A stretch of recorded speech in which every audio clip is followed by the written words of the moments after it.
Welcome to This Week in Missouri Politics. Missouri legislature is in full swing. Filing starts tomorrow, and we are joined by a guy that just announced he'll be filing tomorrow.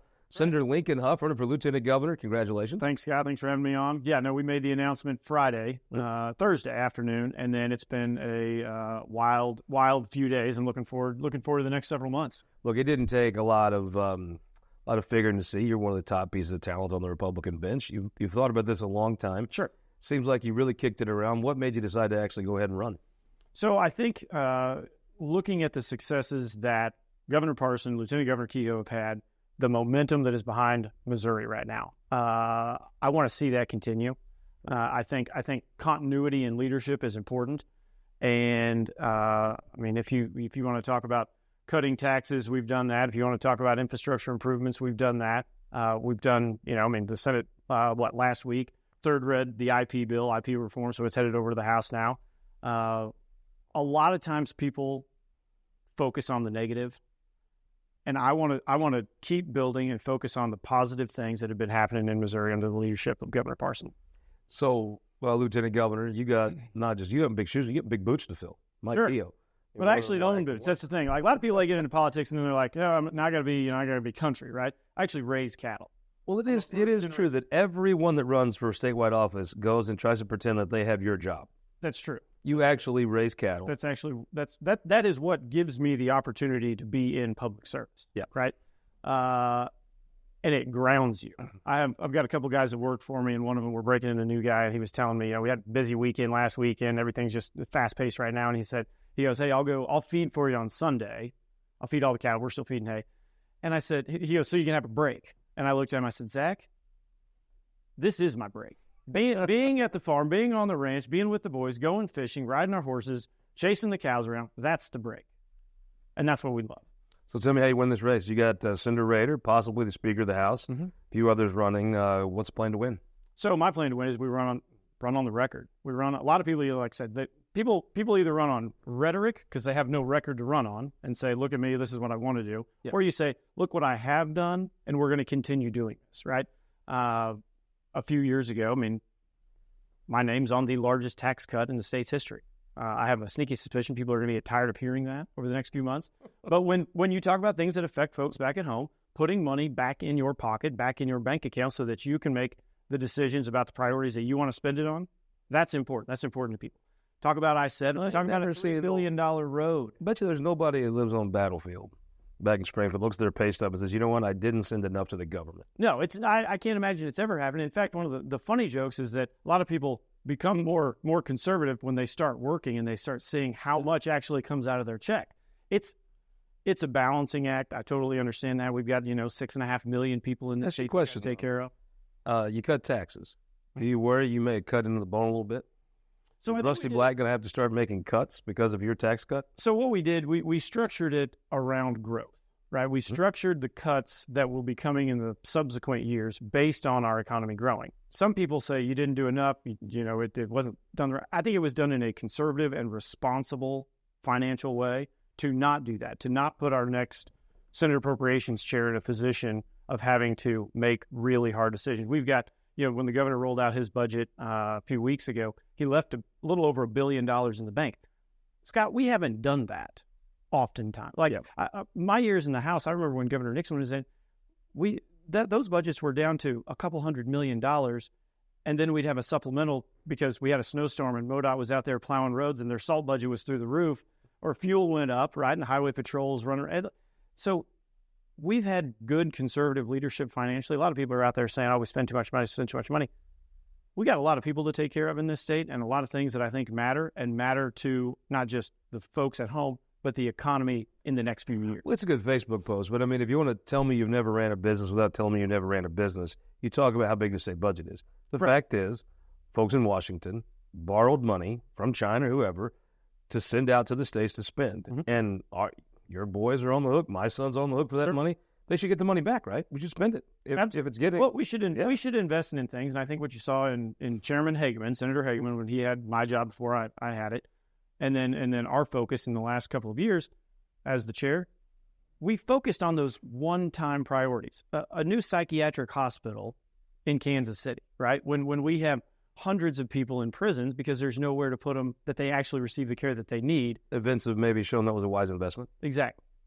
So, I mean, things like that, infrastructure improvements. I mean, you got to give Governor Parson credit for his focus on bridges. 250 bridges that were either borderline or getting ready to be closed down, and now they're. I mean, I think they cut the ribbon on the last one a month or two ago. What a great appointment to the MoDOT Commission and Dan Hageman. Dan Hageman will do, and he was a phenomenal chairman, a wonderful mentor, just a genuinely good person, guy. And having that rural background and knowing that this state is bigger than just two big cities on either side and Springfield, and it's all the rural parts of this state that make it work too. It was a Mike Parson decision, right? You put Francis Slay on there. Mm-hmm. Nobody actually got more done as a public servant that I've seen, and did it with less a lot of times than Francis Slay. Mm-hmm. But he probably keep an eye on I-70 for you. But sure. If you live like I grew up at the end of Highway M in West Butler County, you got a friend in Dan Hageman on there. Yeah. My parents lived down we call it dead end road, right? Yeah. And let me tell you, when the utility line stops and the road stops, a lot of times people forget where that is. Yeah. And Dan Hageman being on the MoDOT Commission, I think will remind everyone what this state's really about. You talk about public service, and a lot of people talk about public service, but it's almost a smirk. You talk about it from a pretty sincere point of view. Tell me why continuing in politics past? I mean, you're giving up 2 years of one of the most influential positions in Missouri government to run for lieutenant governor. Mm-hmm. Seems like a public service move. I'll try not to get too soft on it. I think I'm doing it. I'm doing it for the next generation. I'm doing it because I want to see people put this Republican Party back together and stop tearing it apart. The Democrats were in power for about 40 years, and they did something that I call cannibalization of their party. That's what you're seeing in the Republican Party right now. I think it's important that we have leaders that not only can figure out ways to conservatively build budgets and run this economy and run this state for the next generation, but also people that understand we need to have a strong Republican Party, not a divided one. I watched in my professional lifetime the Democrats run off all the pro-life, pro-gun voters in Jeffco, and now they don't have any voters in Jeffco. Right. And that's one of the examples I always use. There used to be all the office holders in Jeff County were all Democrats, and as soon as they started having a litmus test saying you have to be pro-choice and you have to be anti-Second Amendment, they lost all those seats, and you're starting to see Republicans divide in the same way, and it's unfortunate and it's sad and it's wrong. We usually come in here and talk policy and whatever. Tell us about your family. Tell us about the boys. Tell us about your parents. Yeah. So, and that's probably the proudest thing anybody has in their life, if you've got kids and you've got a family like that, is that next generation. Like I mentioned earlier, almost every weekend that we're home now, we go out to the farm and they ride their horses and they go fishing, and they call them adventure backpacks, but they've got binoculars and ropes and things to start fires, and it's great. Like, kids need to be, in my opinion, they need to be outside doing those things, figuring out how to solve problems on their own. And I mean, I grew up with, I've got 3 siblings. Both my brothers are doctors. My sister was in economic development for years. Now she's with a utility company. And I tell my mom, 3 out of 4 ain't bad. Like, it's a solid C, because you got the ranching, political guy on the other side. But I wouldn't trade my family for anything. They're the best. So do you explain to the boys what Lieutenant Governor does? We talked about it. And the funniest thing about it was Sam, my little guy, who's 5. He looks at me and he says, "So what's the point? What's the job?" And I explained to him a little bit about it, and he said, "I think you'd be good at that. I think you'd be good at that." Now, they come up to the Capitol about 2 or 3 days every session and hang out and eat snacks and destroy the office. But that's why I do this. I do this to make sure that they've got every opportunity out there. Tell me specifically about why Lieutenant Governor. Well, like I said, I think it's building on the successes that Governor Parson really implemented whenever he was the lieutenant governor. Now, obviously, Mike Kehoe has put this office on a different plane, in my opinion. The guy's in 5 cities every day, it seems like. But as I looked, I mean, like I think we've got strong candidates running in all these races. It's not a political calculation about the field or anything like that. It's where I think I best fit. So let's talk about what's been happening in the Senate. You guys have been 2 months with a lot of fighting, and you did send out an SJR to the House. We did. It was very interesting to me. I watched a lot of Republicans complain about Clean Missouri. And, of course, they wanted a gerrymandering scheme, right? whatever you think of it, good or bad, and they put a bunch of other distractions in it. And the Republicans, I thought, rightfully so, Hal. The court said they could do it, but a lot of Republicans made good points, but you shouldn't do that. Then I watched this SGR come before the Senate, and it's the exact same thing Clean Missouri did, just to do an IP reform change. I mean, hypocrisy is hypocrisy, but boy, that's like 100 proof. It's pretty outlandish. I think ultimately where we end up, and we'll see what the House does with it. I mean, everybody knows this is a process, right? I mean, we don't get to just unilaterally decide. Well, you passed this last year, and you couldn't agree, right? And so we'll see. I mean, it's February still, so it's early. I think the House, I mean, if I had a crystal ball, I would imagine that they have some things that they want to tweak about it, and then it probably heads back over to our side for maybe a final round. But I think it's important to protect the Constitution in this state, and I think that's what we're trying to do. Well, you'll be on the ballot with this. It seems like a heavy lift if you just try to convince people to change the IP process on its own. Yeah, no, it's complicated. I mean, we have a few minutes here to talk about it. You tell me, what's the attention span of the average voter out there? 12 seconds? Well, so I don't know how you... Very abstract. It is. Most folks. It is. So there's going to have to be a concerted and calculated effort to get this thing done on the ballot. Drop the rhetoric. I mean, take all the rhetoric and put it aside. It does feel it's too easy to change the Constitution. Sure. And it does feel like if the voters enact a statute, it's too easy for the legislatures to come in and erase it. Correct. It feels like the reasonable people at some point get set in a room and say, okay, this is just a little off. It doesn't have to be radically a little off here. Right. No, I think you're exactly right, and I think the campaign to get this thing across the finish line at the ballot is going to have to enumerate that. Yeah. Lastly, you've had a hell of now 6 years in the Missouri State Senate. What's been the most fun thing you worked on? Oh, wow. Firefighters, first responders, the guys and gals that we did a cancer bill for them first. Nobody thought that cancer bill had a hope, right? No, I don't think so. And they'd worked on it for a while, and we got it done a few years ago. And I mean, I've got friends all over the state, really all over the country anymore, that talk about it. And anyone that's been through a tough situation, whether you show up at a car accident and you see a kid that's hurt, or you show up to the first oncology visit and you're told you have a specific type of cancer, right? Like, that changes your world. It changes your life. And so making sure that we support the folks who show up for us and support us, like that's probably the most impactful, most proud moment. So when I got to stand with, ambulance drivers, right? The firefighters, police officers, and say, we got your back. Senator, as the campaign unfolds, hope you come back here on This Week in Missouri Politics and talk about it with us. Be happy to. We'll be right back with our Opinion Maker panel. Carrie Engel joins us after this. For more than a century, the St. Louis Carpenters Union has shaped our communities.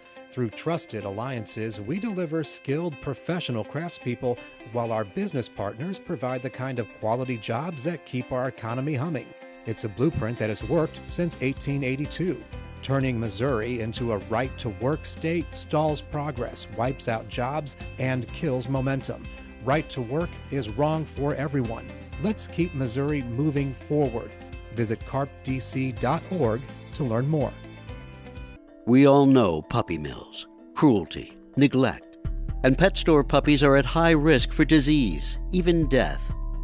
We expect our laws to protect dogs, but now an out-of-state company called Petland is trying to change our state law to enable puppy mill cruelty. We all know it'll hurt the dogs we love. Contact your state legislators. Tell them, protect our dogs. Vote no on the cruelty. Vote no on the harmful puppy mill bill.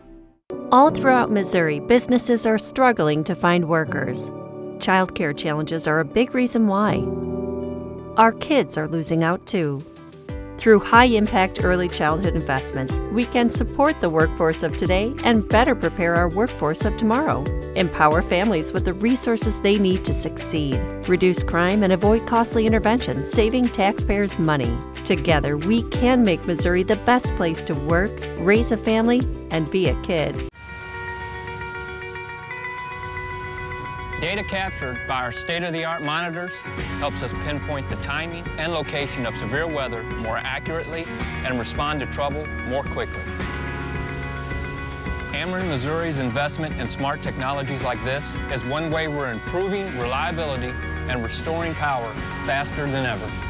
We're responding to trouble before trouble hits. That's energy at work. Ameren, Missouri. Welcome back this week in Missouri Politics, Opinion Maker Panel Time. We have Chad Perkins from the Great Northeast. Thank you for making the time, sir. Pleasure to be with you, Scott. Mike Henderson from the Lead Belt. Thank you for joining the show again. Thanks for the invitation. And Carrie Engel, friend of the show from Lee Summit. Appreciate you making the time. Absolutely. Let's jump right into it. I think there's just been kind of a pall cast for the last week and a half since the shooting at the parade. What a wonderful fun. That town loves their Chiefs, whether they're good or bad, but gosh, what a magical run they're on. And it just kind of feels like some of that was taken away by the shooting. You were actually there. What would you feel comfortable sharing about what you saw at the event? Yeah. I love the Chiefs like the rest of the Kansas City area and all of Missouri and the world right now, right? And it was a day of celebration, and it already feels surreal and larger than life when you're there.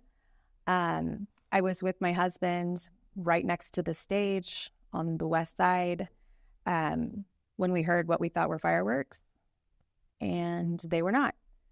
And we were told to take cover under the stage. And then I witnessed a lot of law enforcement run into Union Station and was told by security guards and law enforcement that were sitting near me that there was an active shooter inside of Union Station where I knew all of my friends and colleagues were. And it was terrifying. It was absolutely terrifying. I can't imagine. Mike Henderson, there's these things seem abstract.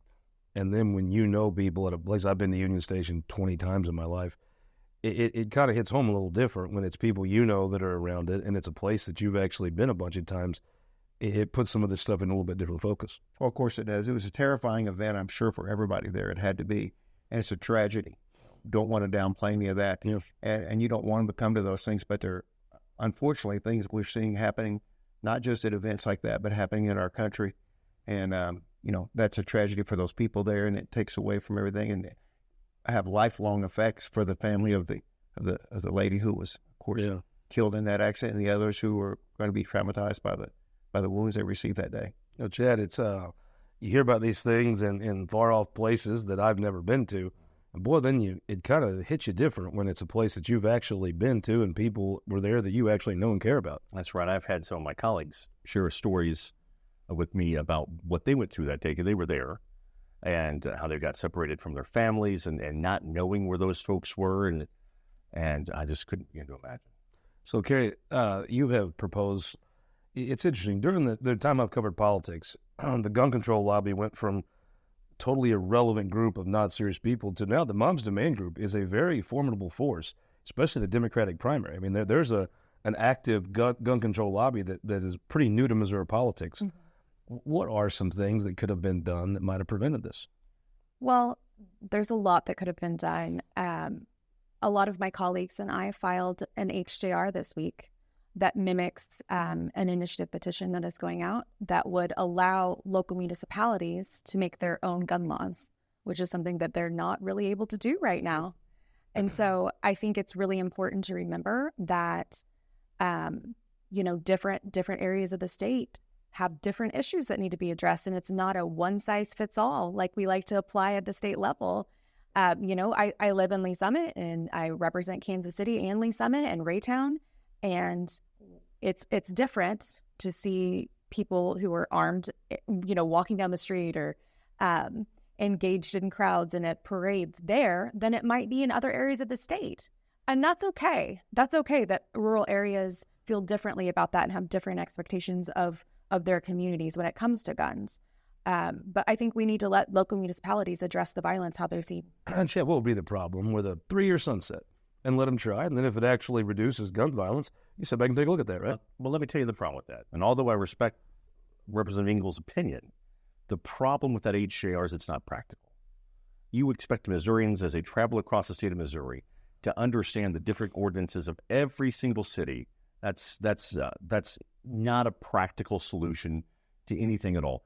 Statewide is who sets gun laws. And the gun laws in Missouri, I think, are certainly fair. So I don't see any need for that. Mike Henderson, even after this, these things happen and then folks move on. Folks in Farmington, something tells me, probably aren't focused on a gun law fix to this problem. I don't think they are, Scott. And what I would tell you is, I'm going to go back 30 years ago when I was a high school principal. We actually used to have kids that would come hunting in the morning. They'd have rifles in the back of their truck and then hung them in the back of their truck, and we never had any incident of any kind.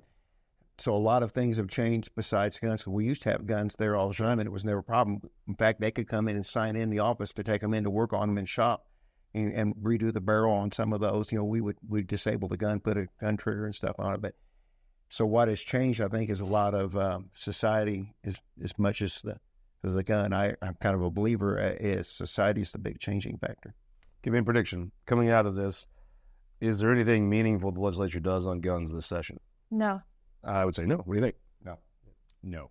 Let's talk about something the legislature appears to be intent on. That's IP reform, something you've championed for a long time now. In my hillbilly opinion, it does seem like it's too easy to amend the Constitution. It seems like it's also too easy for if the public enacts a statute for the legislature to just come wipe it out. It feels like there should be room for compromise. The Senate came out with a pretty clean bill. It was kind of interesting to me that they took out all the kind of distracting stuff and just said straight up IP reform and sent it to the House. What's your take as somebody that you probably know this issue better than anybody I know? What do you think of their idea of just saying, just vote on IP reform?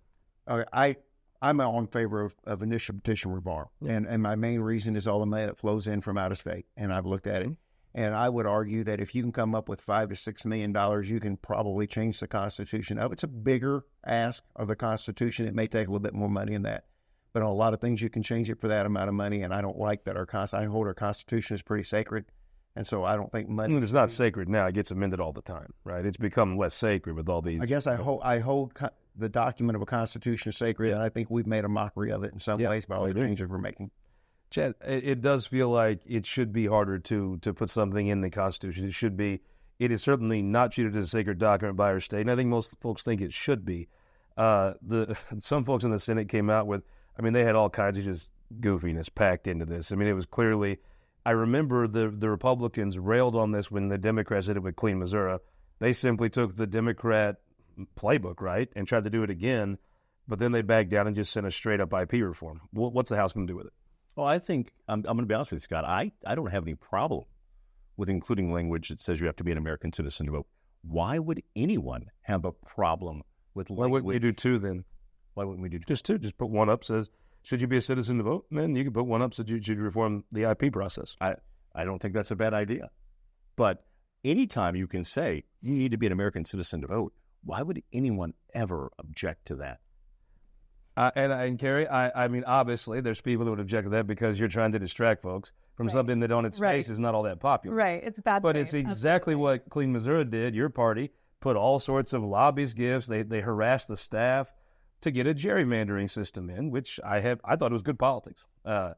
It's the same thing the Democrats did, the Republicans hated, that now the Democrats say, well, the Republicans are doing it. Look, I disagree with 6 out of 8 congressional districts. I think everyone's vote across the state of Missouri, regardless of where you live, should count for the exact same thing. But our signatures of everybody here, from North Missouri to Southeast Missouri, like Mike and I, our signatures are worthless. Your signature counts far more than ours because nobody comes in North Missouri or Southeast Missouri to get their petition signed. So is the answer to that to make St. Louis and Kansas City citizens signatures worth less than Cape Girardeau? You have a problem making you get all 8 congressional districts to a constitution that applies to all 8 congressional districts. Make everybody's vote count the same and their signature count the same. I don't think that you need it from one specific congressional district. I think that you need to look at the amount of people who want to sign it just statewide. I think it's telling that we constantly want to distract from the fact that this is overwhelmingly unpopular with Missourians. Go ahead, put it on the ballot. It's going to lose.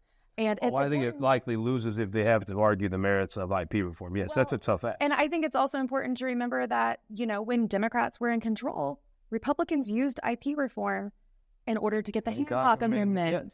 Yes. They ran a concealed carry measure. But let me just ask you.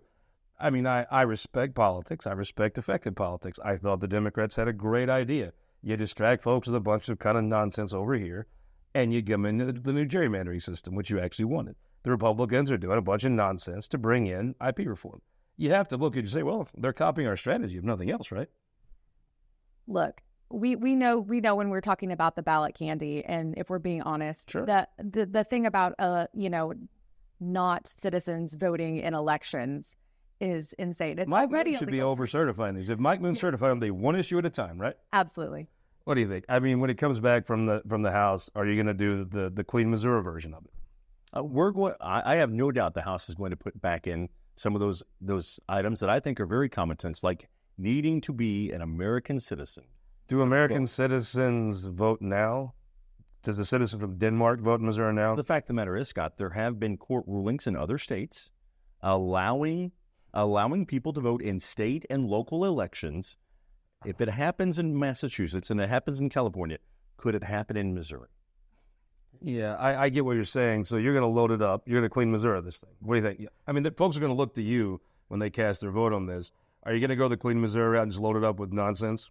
Well, I'm going to go back to the citizen thing. That is basically clarification, because there are states, there are cities who have put on there to try to let non-citizens vote. Mike would tell you should have Missouri, right? Huh? You should have two. You should have one that says, for all the foreign illegals that are voting now, you can make that illegal, right? There's really none, but then he would say, do an IP reform. Is it just that it's just too hard to pass an IP reform on its own? Well, I don't know if it's too hard to pass. I think it's hard to explain to people, and when people don't understand something, they have a tendency to vote no. So you have to do a really good job of explanation. And I think that's been shown by all the past IPs. So they're going to clean Missouri this and send it back to the Senate. The Democrats now are going to be against the clean Missouri model of IPs. When it comes out, give me two predictions. One, will this be just a clean up or down thing, or will it have all the clean Missouri nonsense in it? I mean, I find it very difficult to believe that the Senate Democrats who successfully filibustered this week are going to allow it to be put back on. When at the end of the day, you're going to be in that room doing negotiating.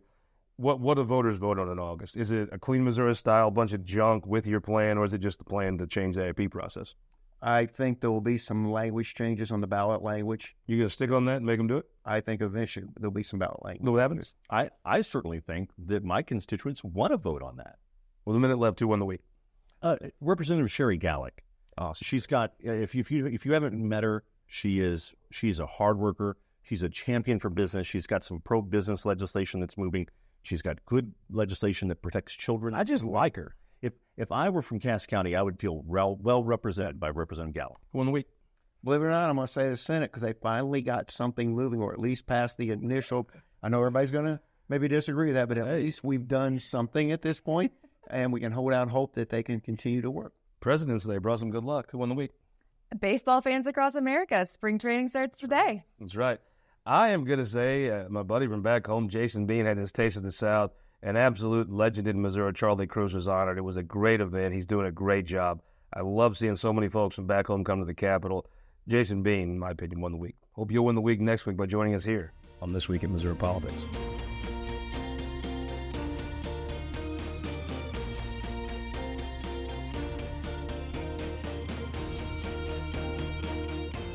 This Week in Missouri Politics is sponsored by the Missouri Automobile Dealers Association, Ameren, Spire, and the United Electric Cooperative.